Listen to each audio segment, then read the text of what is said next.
My name is Roger Goodjohn III. We are the third day team, my base mentor. We met annually at Pickard, Chiltom, in downtown New Haven. Here's our presentation. Let us introduce ourselves. My name is Georgie. My name is Pedro. My name is James. My name is Robert. I'm Mariah. And I'm Danielle.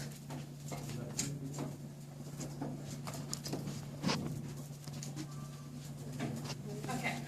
I present to you the beacon of knowledge. We chose to build a library because we thought as a team, as a group, that it would be important and beneficial to our community.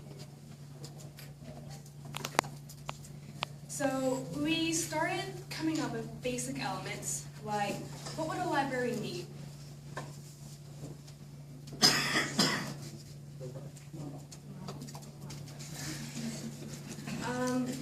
Basic elements like retail space, technology, space for the community involvement, and of course, bookshelves. We have in our library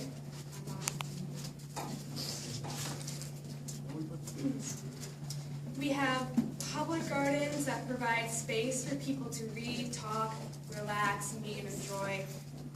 And one of our goals was to make the library stand out within its urban context, attracting the community to come explore. The exterior design mimics the form of books on a shelf and makes use of glass and stone and unique patterns and combinations that respond to the public function at the ground with glass and the private function of upper levels that have stone. Our building is intended to be economically responsible while still providing a high quality, sustainable, and accessible community resources for all.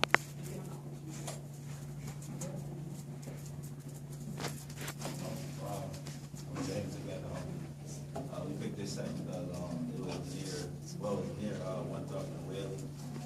This our street right here is Winthrop and the whole street is Whaley. We picked it because it was near a lot of businesses and high schools and elementary schools. And we picked it because it was a nice site.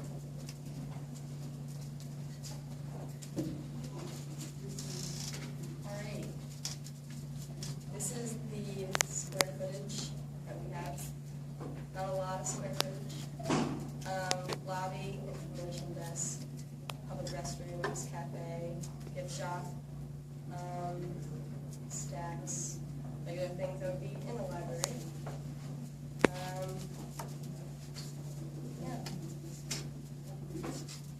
These are sketches, what we started off with. The original one is kind of in the kind of what I had of an idea. Squares, starting off, stepping up. And we ended up being with the circle idea. So we kept with the stacking and doing it more round.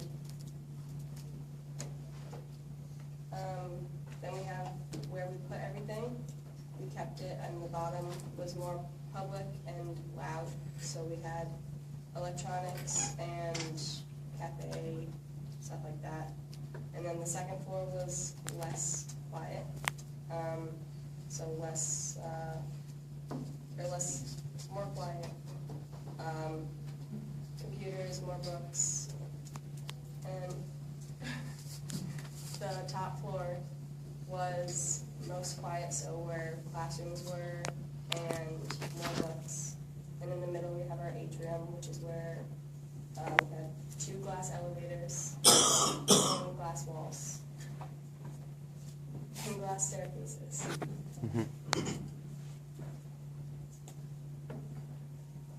Alright, so this is our ground floor. We have our general layout. We have just a layout of where we placed some different things. We have our reception desk, then our cafe over here with the seating, some video stacks over here. Right here and here are glass staircases with our atrium in the middle with the glass elevators. And our computers over here off to one side. And then our second floor, We had some bookcases, and our atrium continued up. And you can see here, this is the roof of the first floor, and all our roofs were green roofs, so they had grass and different benches and places to hang out. This is our third floor, which, like we were saying, got quieter as we went up.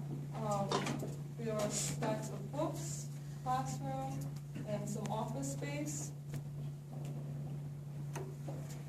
Then, of course, from the top, like I said, the green room. You can see all the different levels.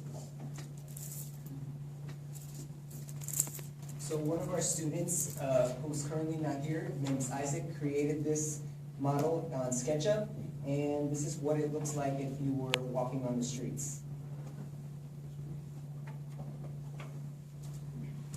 Okay, our landscape.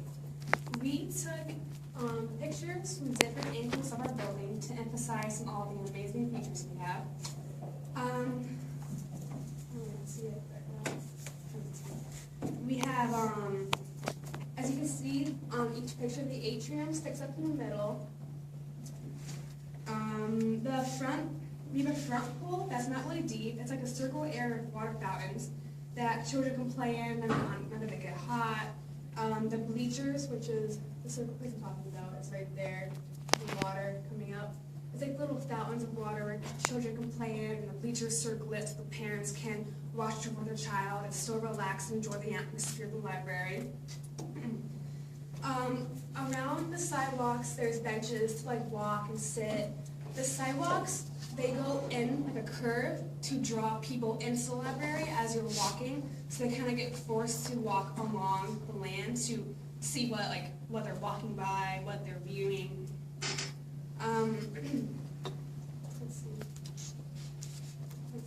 In the back right here, we have a stage and a pond surrounding it. That pond is a koi fish pond because we are life in our library. So we have a stage right here, the stage where people could sit and enjoy the stage. The stage could be used for anything, concerts, public announcements, meetings, plays, elementary school, middle school, high school, whatever school you want to do. Over here we have the underground parking garage, which starts like over there. It's not like a picture over there. But the parking is underground. And then we have our green roofs. Each level, as previously said, has a green roof. The first green roof level, we have like nice sitting arrangements where you can just relax, read a book, and enjoy the sunset. Second green roof is pretty similar to the first. However, the third green roof, my favorite, you have this little area right here on the top. That is a maze of shrubs. You can like walk through this maze of shrubs. It's pretty fascinating. And then at the very top, so you don't run through the maze, you just stand and enjoy the beautiful view that you get from being on top of our library. And this is a close-up picture. In this picture, you can see the welcome sign. And on the welcome sign is a famous quote from Aristotle that says, "Educating the mind without educating the heart is no education at all." And so this is a close-up of the flowers and sidewalks and pretty designs.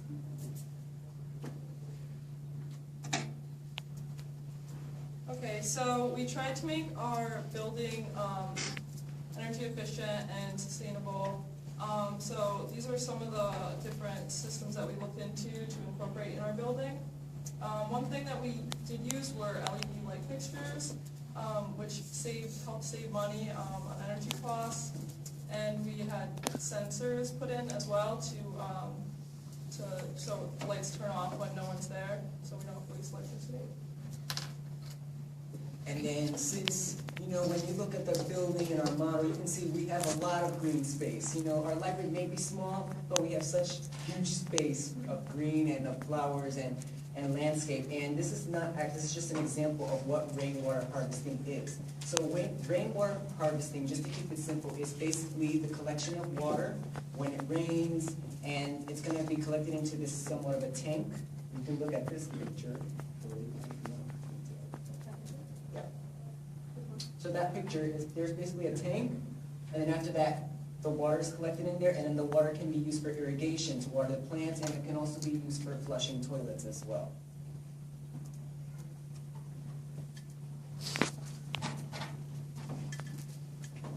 Our total project was a grand total, $10.5 million, that's a lot.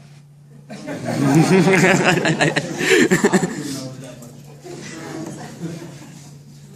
The exterior of the building subsequently was $1.3 million, still a lot. The building superstructure was 1.8, it's a little bit more than a lot. Nothing was cheap in the building. But, I guess pretty cost a lot of money, I guess. All in all, it comes out to being a nice looking building, if it was made in real life. And it would be worth the $10.5 million that I'm sure a lot of us don't have.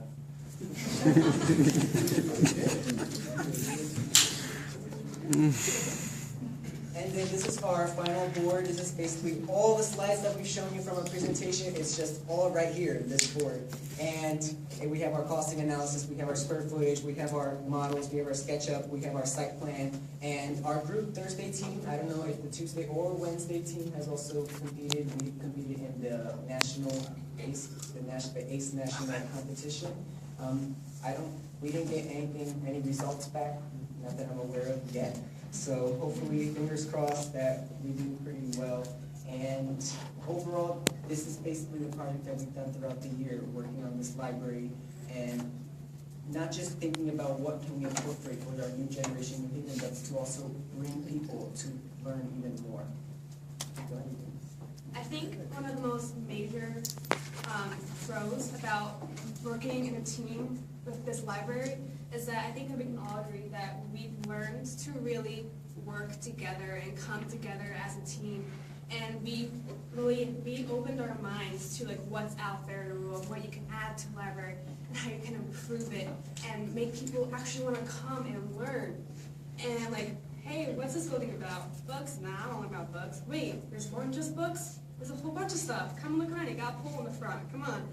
And then, like, just coming together every Thursday was a really fun experience for all of us, and we're happy to be a part of it. So thank you to our mentors. And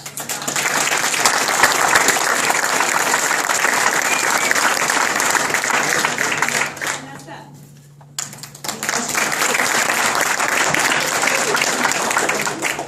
I love the aesthetics of the building.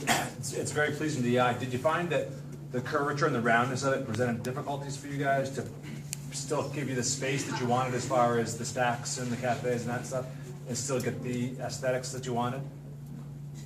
Curving the building was very difficult. Just let us start with that. Because our original thoughts, we had two ideas: squares stacked, circles stacked. So we didn't want to let anyone feel left out. Like, oh, your idea is not important. No, mine's better. No. So what we did was we took the square stacks and the circle stacks and we combined them. So instead of having like a circle square thing, we had like an oval kind of thing with still stacks. Very weirdly shaped. And I think the part that we struggled with the most was cutting out all the angles to form the perfect like stacking to get the atrium in the middle to really come out at the top, because more glass kind of might break. So. No, so any other questions? Thank you for our time.